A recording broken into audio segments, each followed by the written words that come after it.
Hi, I'm Rick Walters, and I'm here today to share with you, in lieu of our usual meeting time at 9:45 on Sunday mornings for the adult education classes.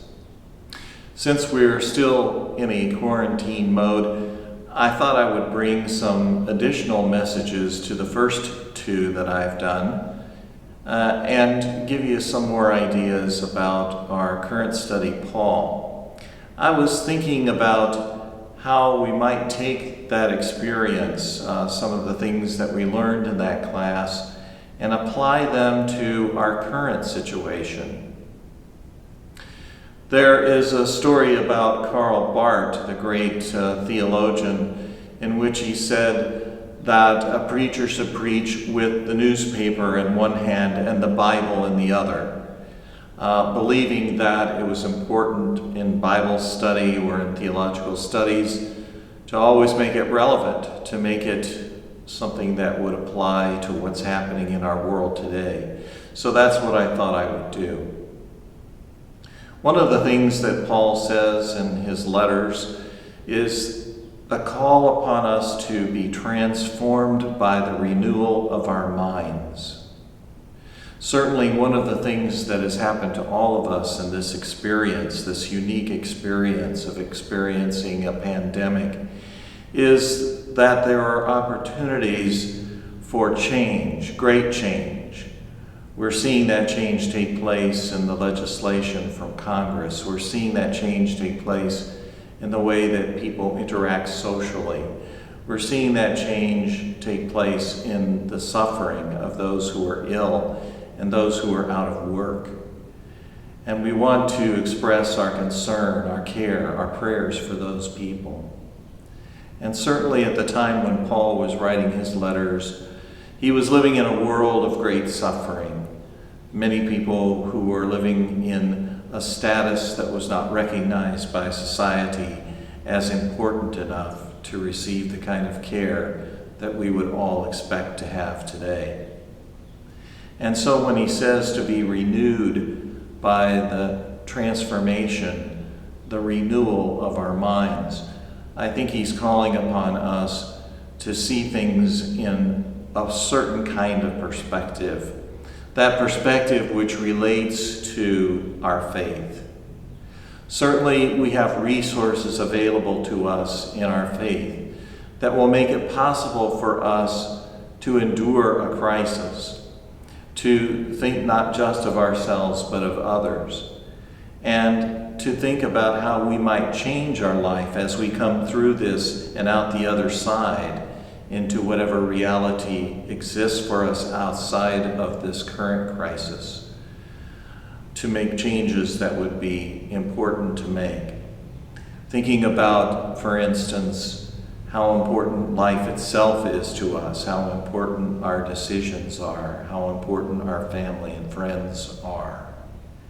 And so this is a time not only for us to endure, for us to survive, for us to pray and to care for one another. It's a time for us to renew our minds. And perhaps that is facilitated by the fact that we have more time on our hands.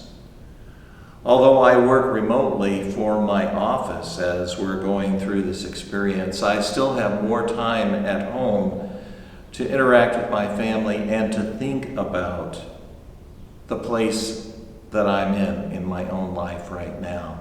And I'm sure that you're doing that too. So how can we be transformed by the renewal of our minds? Well, we can begin to think about some of those themes that Paul lifted up in his writings, those themes that within the Christian community at least, if not the world, that the Christian family was a family not unlike our own personal families, one in which we provide for and care for in significant and meaningful ways.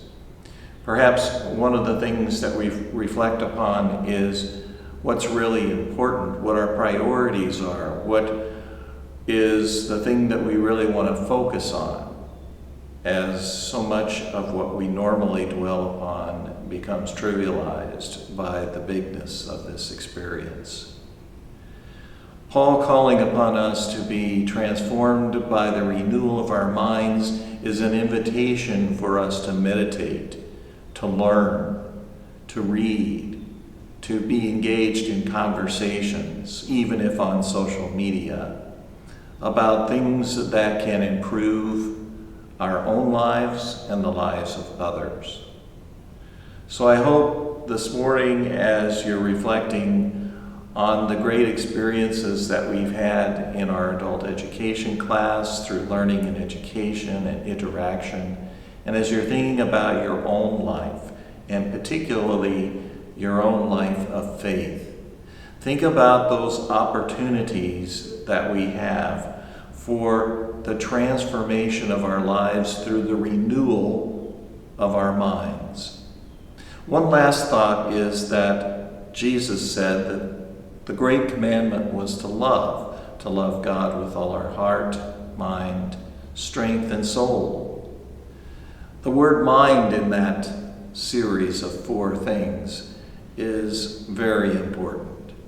The improvement of our minds, education, our understanding of science, of fact, of the professional care that people who have knowledge to heal have.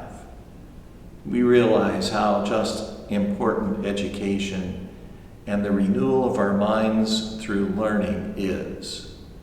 So I hope you'll join me and others at the other end of this thing so that we can continue in our journey of learning and education and the renewal of our minds. Thank you.